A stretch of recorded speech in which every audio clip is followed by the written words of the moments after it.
I'm your Door County neighborhood reporter, Hannah Lopez, and though these birds are kept in separate enclosures, the staff here at Open Door Bird Sanctuary is implementing new protocols for volunteers who may want to help out amid concerns of bird flu. Hi, buddy.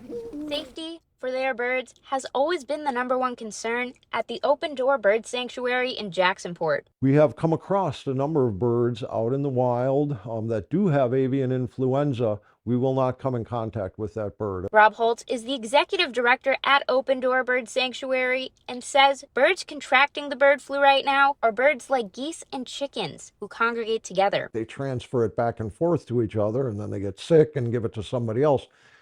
We're away from those flyways, fortunately, here. But it doesn't stop them from taking precautions with volunteers who own birds to keep the 19 different raptors here, from bald eagles, hawks, and owls at the sanctuary, safe. Have separate clothing that you don't wear around your chickens that you wear here to the sanctuary. And that's what really just that little bit of isolation helps keeps our birds safe. Dr. Dan Gray, a veterinarian at Gentle Vet Animal Hospital in Green Bay, says the main way to avoid getting bird flu is to not come in contact with any unfamiliar birds. The baseline is preventing coming in contact with unknown birds. But Gray says, as of February 5th, 2.6 million birds in 14 states have been affected. Shondor Bittman, the operations manager at Open Door Bird Sanctuary, says that being mindful of bird flu is probably the best way to avoid bringing it home. I think the biggest thing is just kind of being aware that it exists and conscious of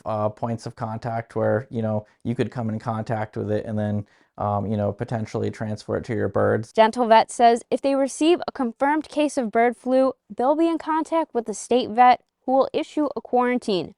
Some of the symptoms of bird flu include depression in birds and birds huddling together. In Jacksonport, Hannah Lopez, NBC 26.